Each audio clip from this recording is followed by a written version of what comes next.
dispositivos que usamos para comunicarnos con gente que no está presente. Hasta poco era la carta, uno de los medios más habituales para hacer eso. Las cartas, si hay gente muy joven capaz ni sabe lo que es eso, ¿no? Pero las cartas que se escribían a mano, se pasaban a limpio, pasar a limpio, se escribía un borrador, se hacían tachaduras, se escribían con párrafos, con mayúsculas, con acentos, a veces se perfumaba, uno tenía colecciones de papelitos plasmáticas, de papelitos con florcitas, se ponía dentro de un sobre, se llevaba al correo, el correo, después un cartero entregaría en otro lugar, en fin, y había toda una incertidumbre, ¿no? O sea, si uno no recibía respuesta, por ejemplo, podían ser varias noticias.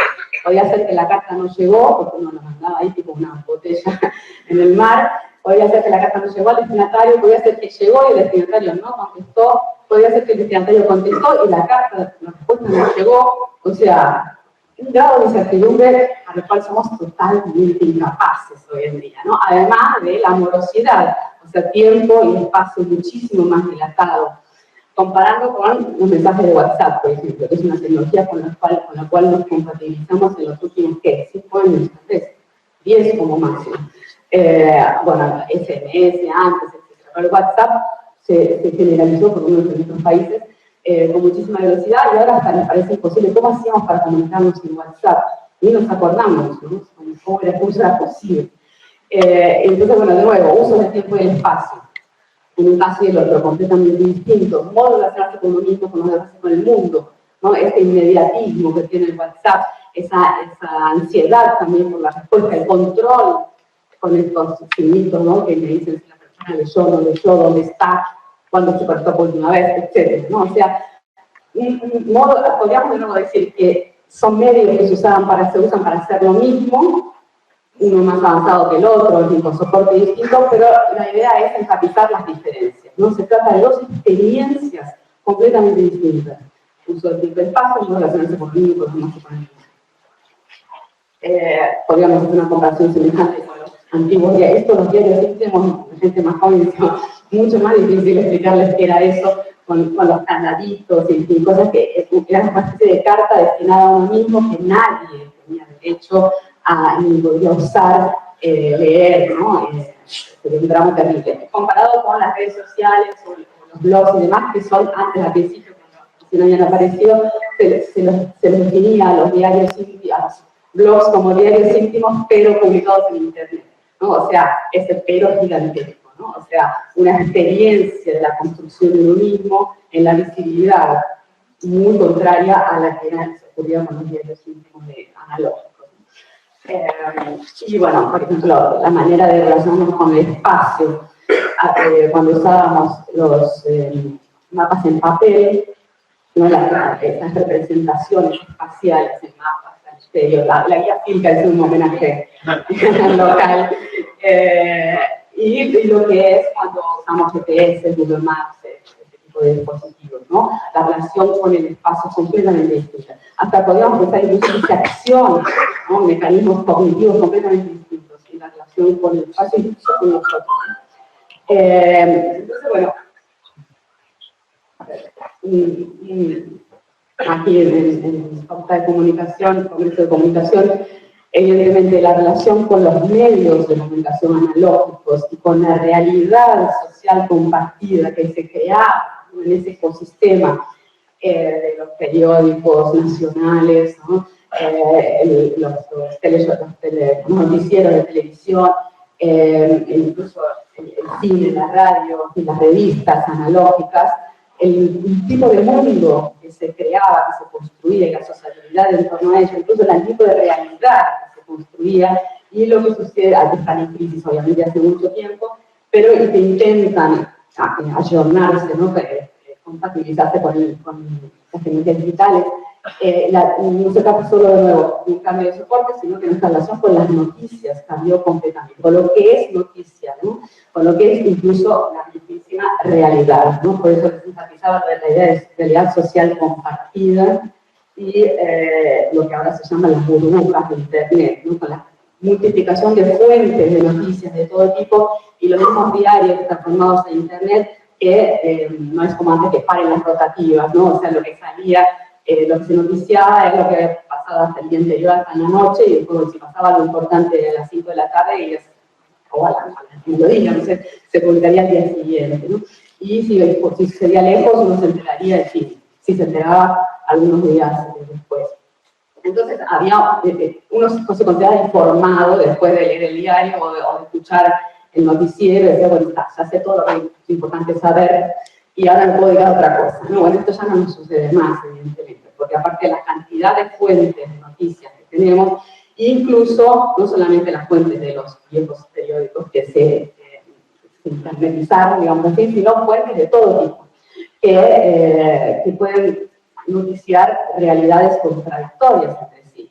Y no solamente interpretaciones de los hechos distintas, sino realidades realmente contradictorias, como por ejemplo que la Tierra es plana o la Tierra es un planeta, ¿no? Y esto hace que la realidad social compartida haya estallado, ¿no? Claro que sabemos que esto era muy complejo también, ¿no? O sea, estaba atravesado por un montón de intereses, complejidades y demás, pero había como un consenso, un pacto allí en torno a lo que se consideraba real, mentira, ¿no? Ficción y realidad, etc. Todo esto estalló, ¿no? Y todo esto tiene que ver también con esta enorme transformación del mundo. Entonces, de nuevo, no es un cambio de soporte, sino que es un solo cambio de ver hasta dónde soportamos el soporte. Entonces, por eso le agregué, no sé si llegan a ver, está aquí en el piso, un tercer eje a los modos de vivir que están cambiando, ¿no? Los aspectos de los modos de vivir que están cambiando. Antes había hecho un tiempo del espacio, ¿no? Relacionando consigo mismo con el mundo, y ahí les agregué definiciones de lo verdadero y lo falso. También eso está cambiando. ¿Qué es verdad y qué no lo es? Y cuáles son los criterios para diferenciar uno de los otros, ¿no? Lo que es verdad y lo que no lo es. O sea, todo esto estalló y lo vemos muy claramente con fenómenos como la posverdad, el negacionismo, las fake news, etc. ¿no? La misma idea de reality show, ¿no? Que es un género nuevo, 20 años, no sé, y que cuando apareció también fue muy perturbador, ¿no? ¿Qué es esto? ¿Es verdad? Mentira. Ahora ya no se discute más de eso, ¿no? Es un reality show. Y se generalizó, o sea, todo es reality show prácticamente, incluso nuestras vidas, ¿no? En las redes sociales y demás. Y en la misma expresión de reality show está esta supuesta contradicción que ya no lo es más, ¿no? O es reality o es show, ¿no? O como verdad, o es verdad o no es, ¿no?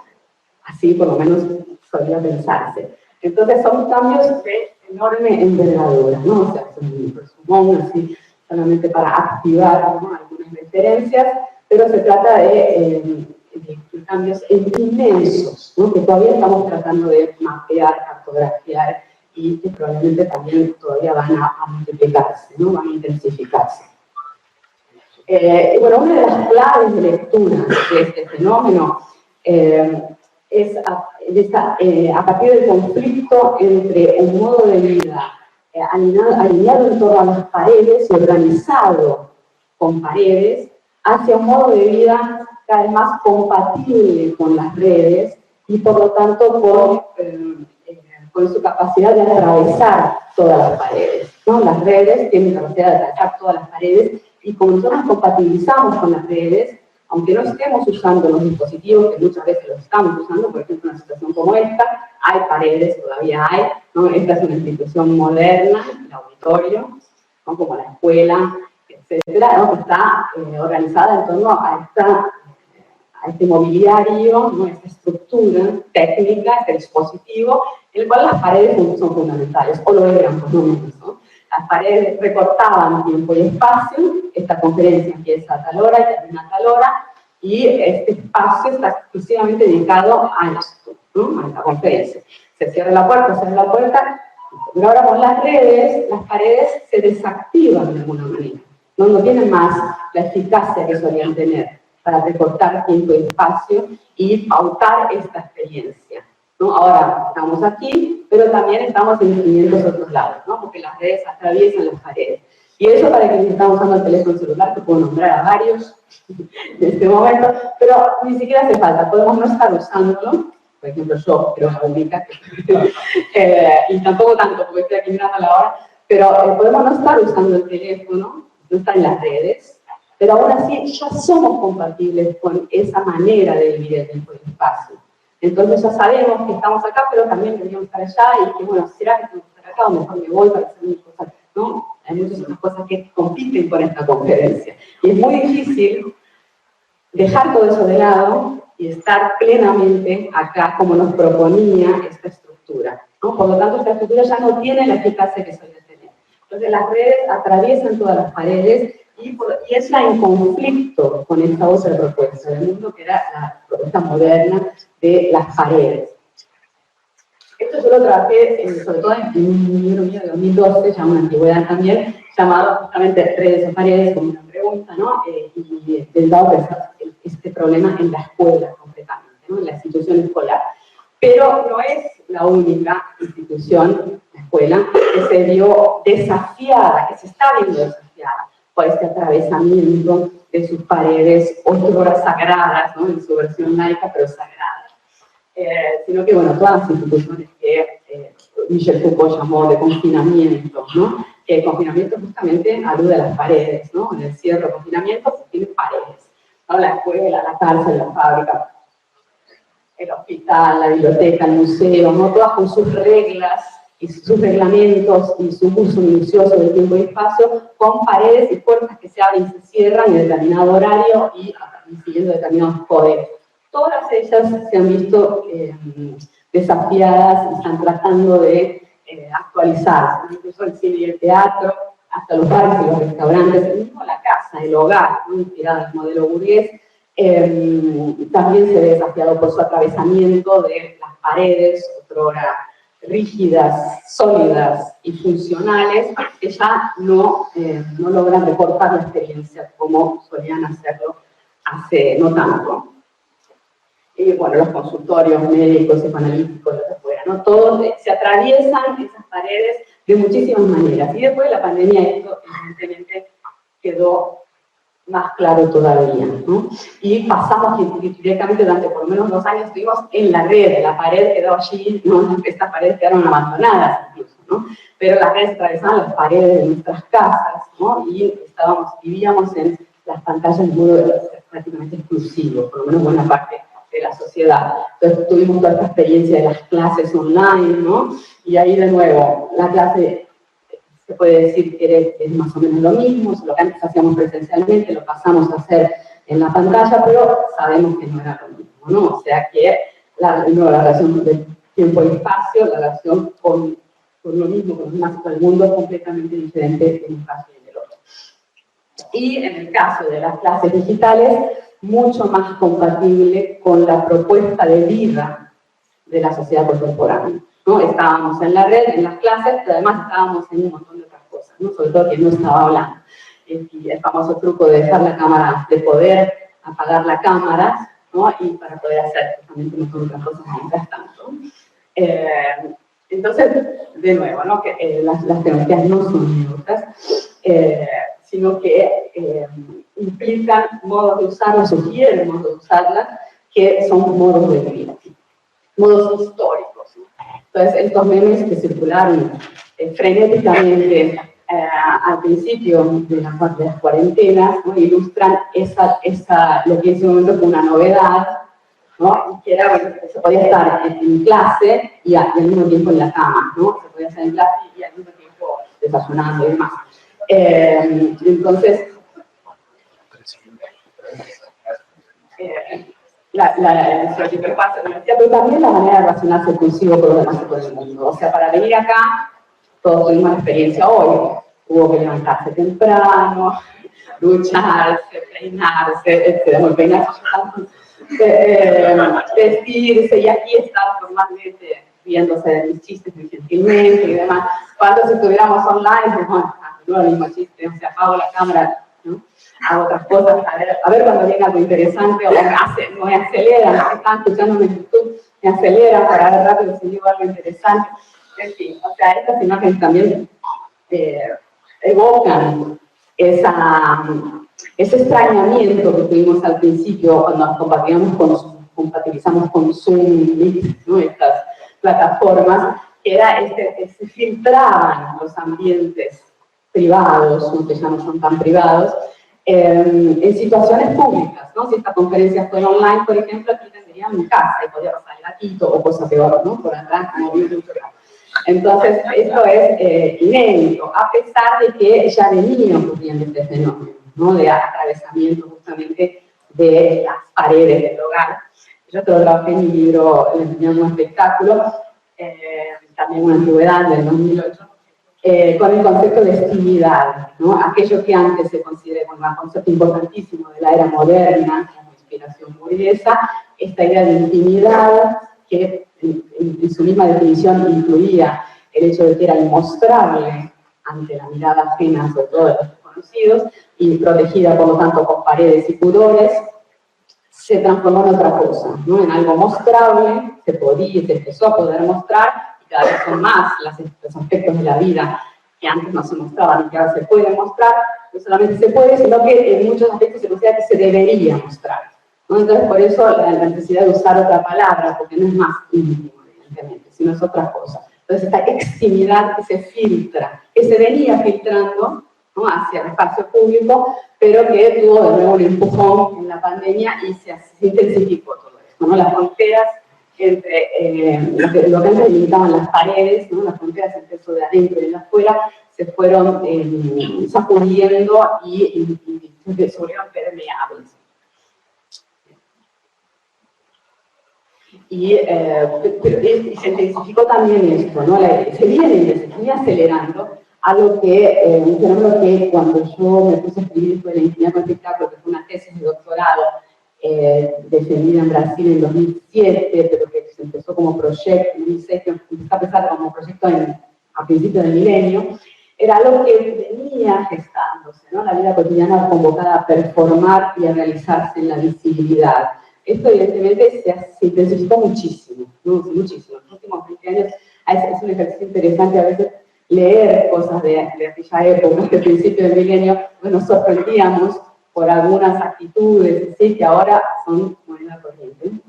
En cambio, bueno, entonces era un fenómeno muy inquietante, ¿no? Y quizás lo siga haciendo para algunos o no, no sé, pero en todo caso da cuenta de un enorme cambio, ¿no? En un modo de vida. Y no son solamente las paredes de la casa, de la intimidad, como le decía recién, sino las paredes de todas las instituciones que articularon los modos de vida modernos. De modo que son cambios enormes, ¿no? Aquí tiene otro de los memes que circulaba mucho en el principio de la cuarentena, que ilustraban didácticamente, ¿no? La diferencia entre las conferencias, ahora ustedes están, ¿no? Se hacen parecida a esta, las conferencias como eran antes, y las conferencias como pasaron a ser, y las ventajas, ¿no? Las ventajas, porque se están mejorando, las ventajas de la conferencia online, porque uno podía estar en la cama, o lavando los platos, o llevando los chicos al colegio, etcétera, ¿no? Haciendo un montón de otras cosas, no estar solamente haciendo este desperdicio de energía enorme, dedicándose a una sola conferencia. Y creo que esta imagen también me parece que ilustra muy bien la diferencia entre lo que significaban las paredes cuando funcionaban todavía y lo que trateándose, ¿no? Se dice así, trateándose, en el época se decía, trateándose de la escuela, lo que era antes, ¿no? En los 1990, antes de la digitalización de la vida, cuando el mundo era mecánico, digamos así, cuando las paredes eran sólidas, no era solamente difícil, porque había que hacer con este chico, ¿no? Treparse en la pared, o como mínimo dar un portazo, ¿no? Y hacer todo un acto heroico de, bueno, me voy. En cambio, ahora es mucho más fácil, ¿no? O sea, en las cuestiones digitales es mucho más fácil. Basta saber manejar hábilmente esos dos botoncitos, ¿no? Cámara y micrófono. Entonces, la película de Wall de los años 80, ¿no? Muestra ese acto heroico de tener que romper la pared, ¿no? Romper la pared o escaparse, ¿no? En cambio, romper la pared, el acto heroico transgresor de la vigilancia Foucaultiana, ¿no? De la sociedad disciplinaria. O sea, de todas estas instituciones cuando se suponía que no estaban en crisis. Ahora, Deleuze, ahora no, Deleuze en el año 90, o sea, hace muchísimo tiempo, hizo como una especie de postdata y actualizó las teorías de Foucault, muchos deben conocer estos textos, y cambió el concepto de vigilancia, lo actualizó por control, que en principio podrían parecer sinónimos, pero no, porque justamente dan cuenta de esta transformación. Todos los ejemplos que vieron en su época es de la cárcel, que no instalaría más paredes, porque se podían usar estos dispositivos electrónicos tipo tobilleras, ¿no? Y en el caso de, no llegó a conocer Zoom, Meet, etcétera, obviamente, pero vislumbró este cambio, ¿no? De la escuela hacia algo que funcionalmente, que no tuviera límites, ¿no? Eso es muy importante, o sea, no hay límites. La pared es una máquina de poner límites, ¿no? Las paredes, los confinamientos. En cambio, la red es ilimitada, ¿no? No tiene límites de tiempo, no tiene límites de espacio, y nos hace funcionar también de esa manera, sin límites, ¿no? Esto también es un ejemplo de control de deberes en vez de la vigilancia.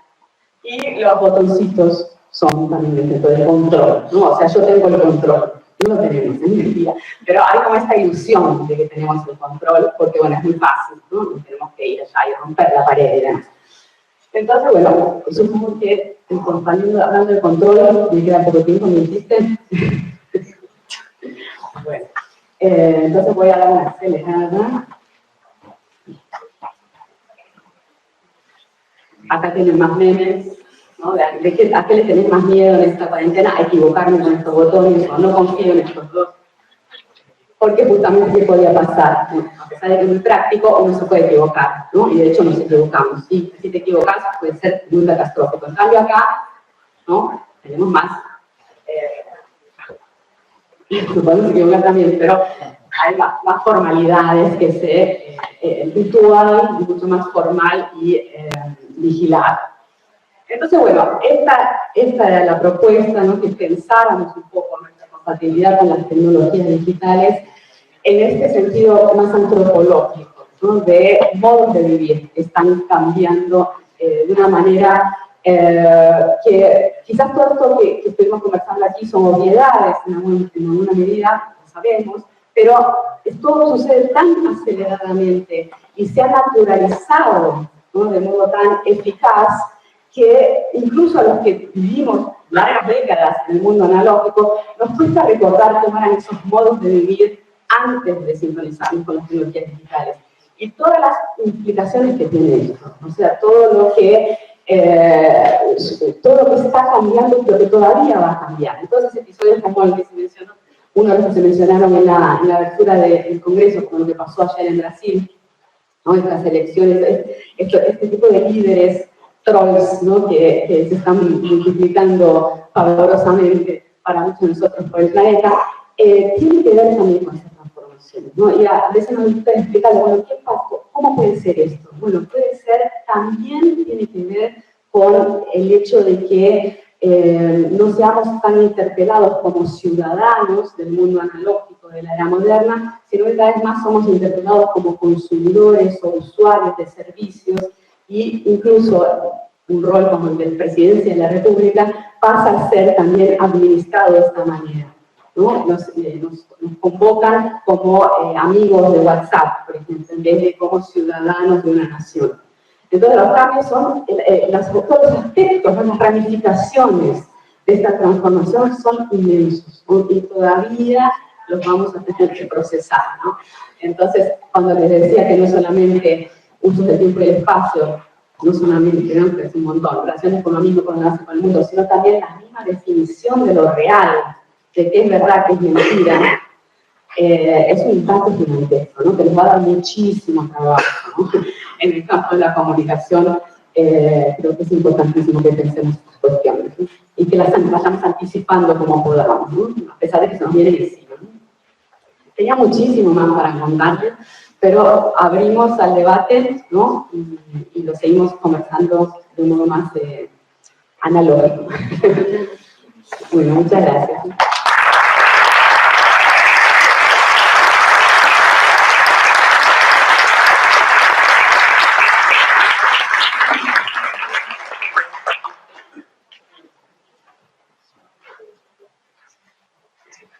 Bueno, abrimos la pregunta.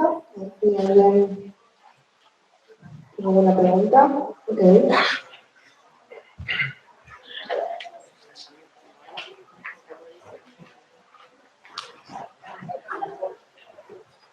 Hola, Paula, ¿qué tal? Soy Sergio Bartolo. La pregunta es la siguiente. También le estoy sacando algún concepto a Omar Rentón, que todavía me dijo algo, me quedó. Los que nos tocó vivir esta transición de la Edad Media a la época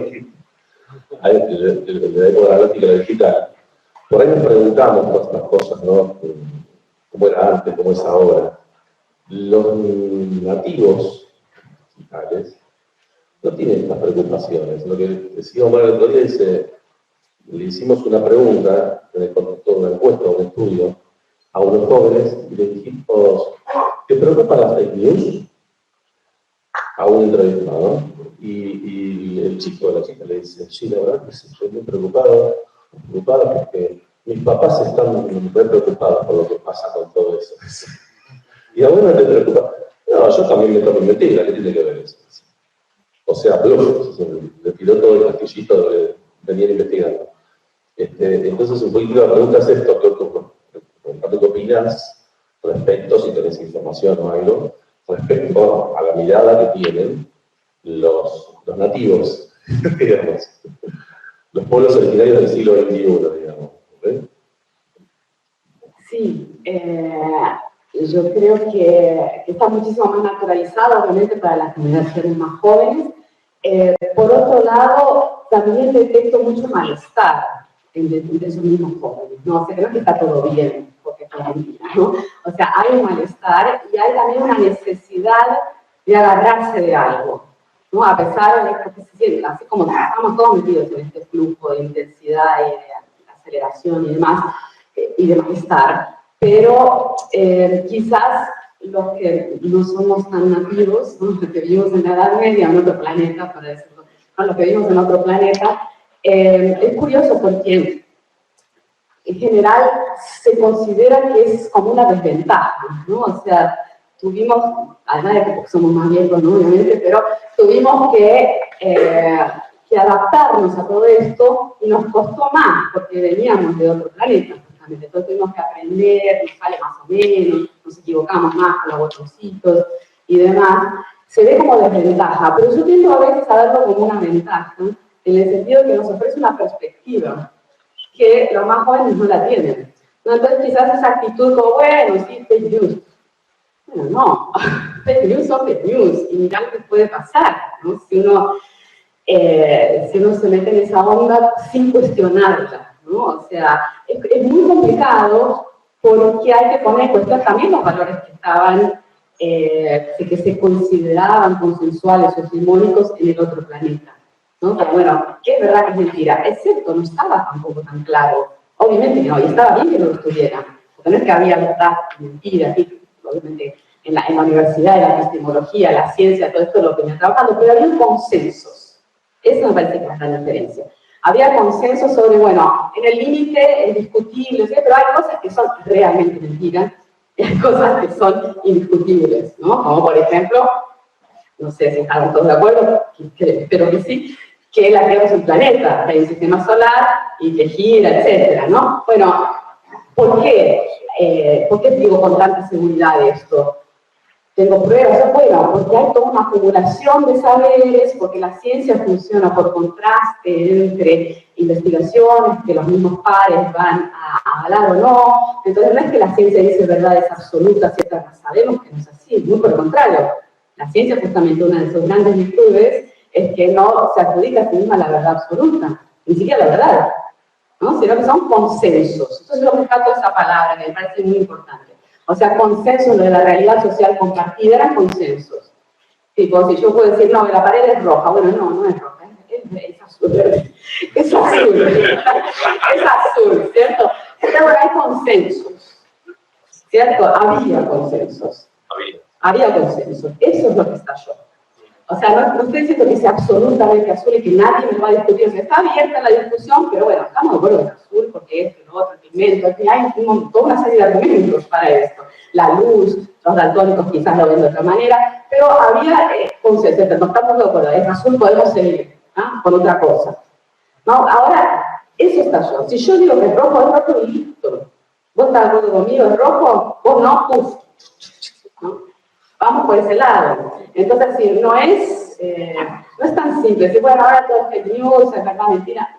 Un momento, vamos a repensar por qué antes teníamos consenso diciendo no es azul. Volver a pensar todo eso, ¿no? Y decir, bueno, hay cosas que quizás de ese mundo que no queremos volver, porque hay muchas cosas de ese mundo, del otro planeta, que obviamente no queremos, aún si quisiéramos no podemos volver, pero creo que además no queremos. Pero bueno, ¿qué hacemos en el momento que eso estalla completamente? Vamos a tratar de poner consensos básicos y reglas, ¿no? Y es muy difícil, porque justamente el mundo digital, el ecosistema digital, tiende a esa dispersión y fragmentación. Entonces, bueno, yo estoy en mi burbuja, estoy de acuerdo con eso, no estoy de acuerdo con los demás, y no hace falta que me mezclen. Y si nos mezclamos, nos matamos. Es complicado, ¿no? ¿Cómo se hace para poner reglas y límites a todo esto? Bueno, ahí el presidente dice que la vacuna contra el COVID provoca SIDA. Es un caso real, se refiere a así. Y está en YouTube y no sé qué. Bueno, ¿qué hacemos? Se saca el video de YouTube. Bueno, censura. Es una opinión. Todas las opiniones son válidas. Hay libertad de expresión. Bueno, no. Vamos a pensar todo de nuevo. Una cosa es la libertad de expresión, vamos a definirla, no sé qué. Otra es la opinión. Todas las opiniones no valen lo mismo. ¿Por qué no valen lo mismo? Bueno, porque hay consensos, porque es científico. O sea, ¿se entiende lo que quiero decir? O sea, el mundito de antes, la Edad Media, o el otro planeta, estalló. No estamos más en esas reglas, en esos códigos, en esos modos de vivir. Estamos en otro planeta.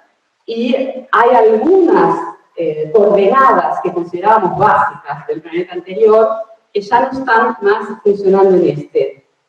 Y las cosas no están yendo bien sin esas reglas, ¿cierto? Algunas sí, otras no, otras están yendo muy mal.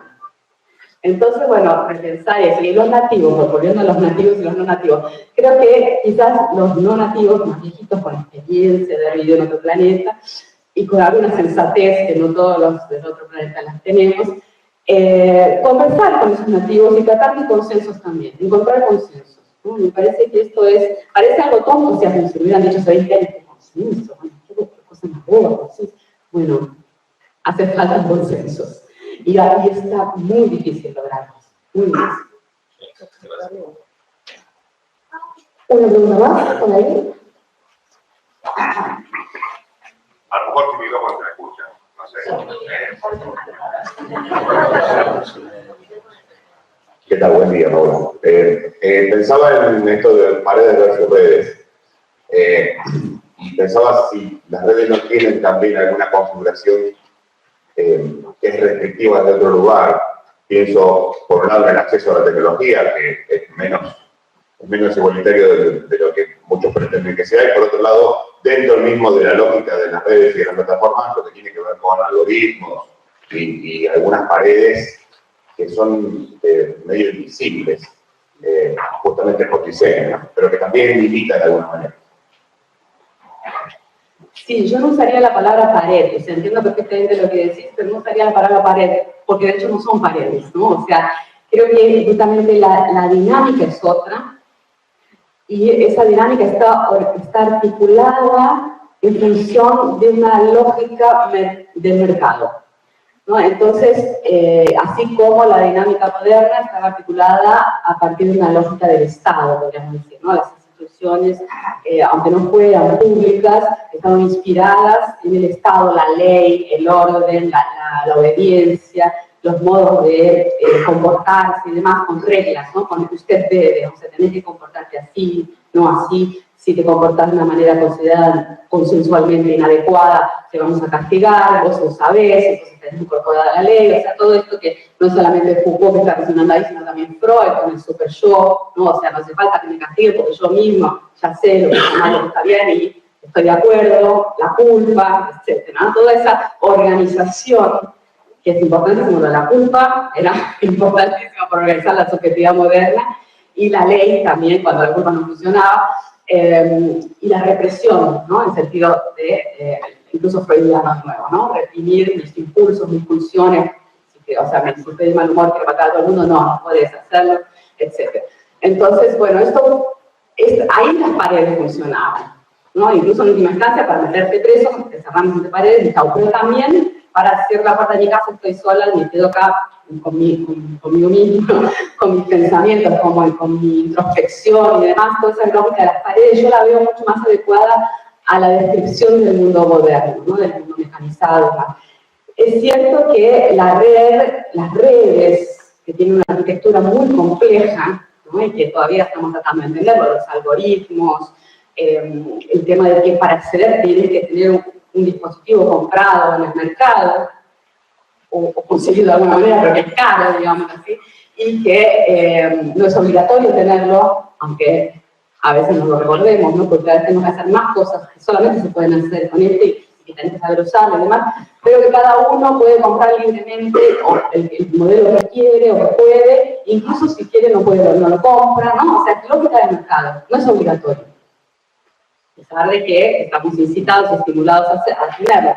Entonces, yo no lo llamaría paredes, sino que lo llamaría incluso, siguiendo la lógica del mercado, segmentos, ¿no? Segmentos del mercado, nichos, públicos, audiencias, también la lógica del espectáculo, lo de las burbujas, la nube, ¿no? O sea, todas estas metáforas que no por casualidad se usan en este universo, ¿no? Y que, claro, que te dan acceso o no te dan acceso a las contraseñas, ¿no? Los códigos, en fin, y también está todo el hackeo y demás, ¿no? O sea, es un universo muy, muy complejo, pero organizado en función de la lógica del mercado, que además se generalizó, no solamente en las redes, ¿no?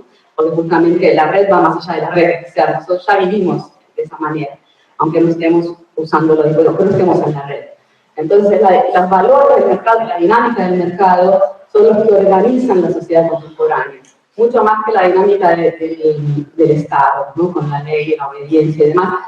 Y esta dinámica del mercado, entre otras características, tiene esta cuestión del estímulo, ¿no? O sea, nos somos todo el tiempo estimulados. O sea, usted debe, no funciona mucho en la sociedad contemporánea. Es más bien, vos podés, yo quiero, yo me lo merezco, ¿no? Y toda esta incitación publicitaria. O sea, no es casual que el modelo de negocios de las redes sea la publicidad. Y no solamente el modelo de negocio que hace que esta gente, dueños de estas empresas, sean multimillonarios y demás, sino el modelo de negocio metafórico también. O sea, cuando uno está en las redes sociales está vendiéndose de alguna manera, ¿no? Estamos haciendo publicidad de uno mismo. Y estamos también comprando o no a los demás. O sea que la dinámica del mercado se generalizó, ¿no?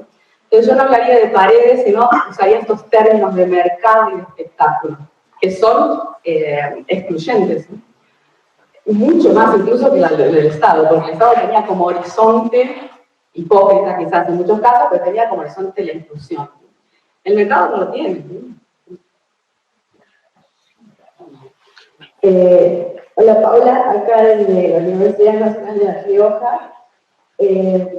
Me llamó mucho la atención lo que habías respondido al principio, y nosotros este año, en materia de sociología, que solamente estuvimos viendo esta semana, autores como McLuhan o mismo Berardi, y lo que dijiste sobre los nativos digitales, y sobre este malestar de elegir o no, si nos vamos a meter o a adentrar en las tecnologías como los nuevos, digamos, nativos, que son más chicos que nosotros inclusive, pero por ejemplo, esta sobreinformación que existe en las redes, incluyendo las fake news, y cómo nosotros también, de a poco, a pesar de que nos estamos sobreinformando todo el tiempo, que lo elegimos porque estamos en las redes todo el día, nosotros ahora estamos con los teléfonos, pero que estamos escuchando, y es como ese malestar que genera, que lo hablamos también con una de las profes que va a exponer acá, que es la profe Ella Moreno Castro, este malestar que también nos genera como esa ansiedad, que es depender de las redes, y estar todo el tiempo publicando, mostrando, como esto que vos decías, estamos exponiendo más nuestra identidad después de lo que pasó con la pandemia, que es básicamente mostrar lo que hacíamos nosotros adentro de nuestras casas, capaz que antes no lo hacíamos.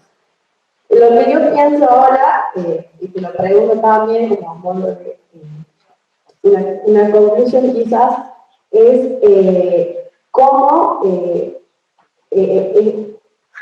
a ver, cómo repensamos este momento de sobreinformación y estar tanto en las redes que quizás nos estamos también cansando en ese sentido. Al concepto de que no sabemos si es verdad o es mentira, pero al mismo tiempo es como que, por ejemplo, en Instagram hay cuentas que seguimos, pero estamos decidiendo ya no verlas, o quizás estamos pasando menos tiempo mirando lo que está haciendo el otro. Entonces, creo que mi pregunta sería como, ¿cómo continuamos nosotros con esta exposición, digamos, o con este adentramiento en las redes? Sí, respuestas, soluciones en el próximo congreso.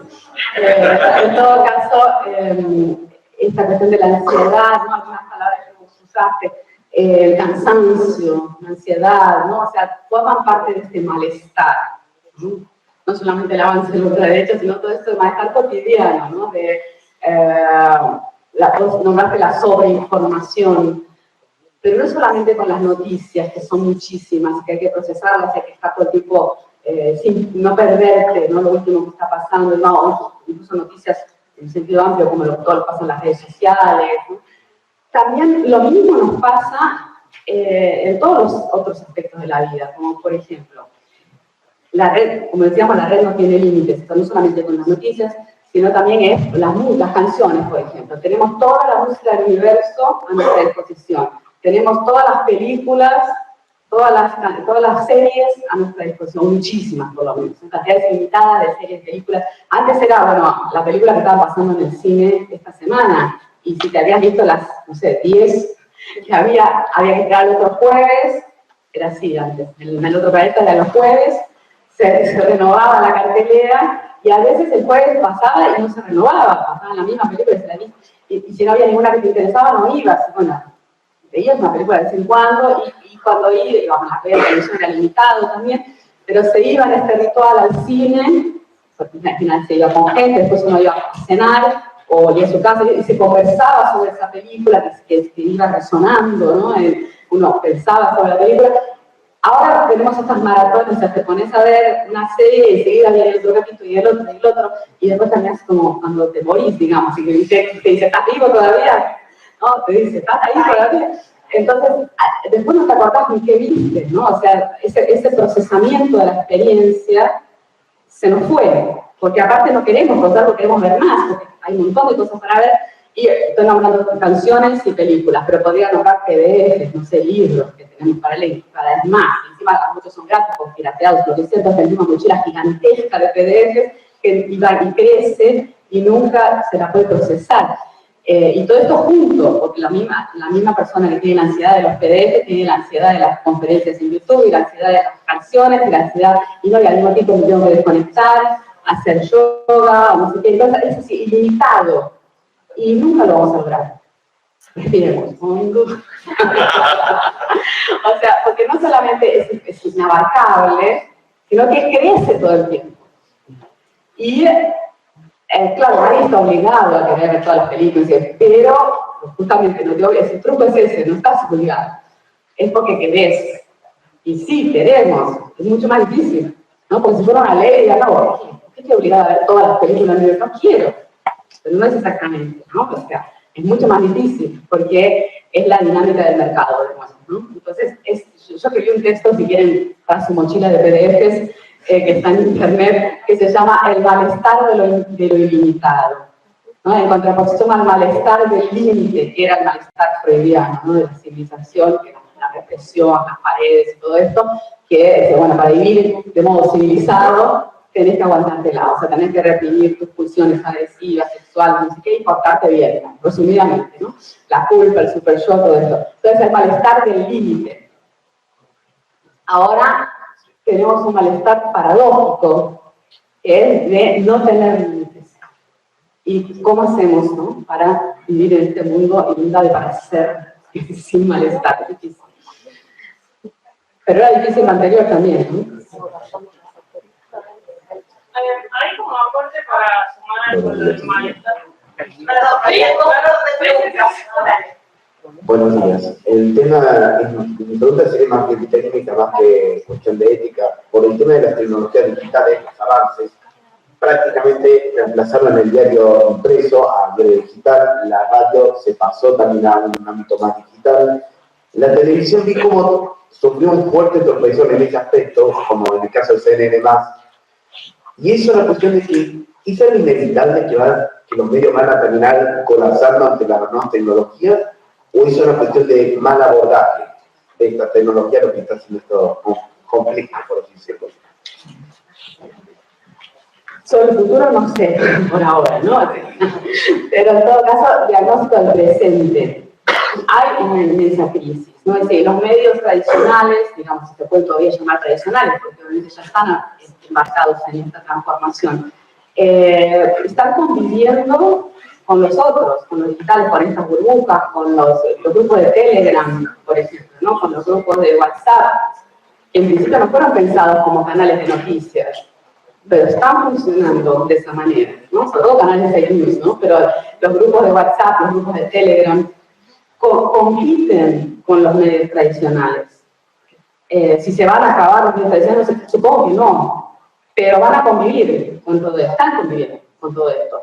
Y la cantidad de gente que se informa por TikTok, WhatsApp y Telegram cada vez es mucho mayor que la que se informa por los diarios tradicionales, por ejemplo, aunque estén en Internet.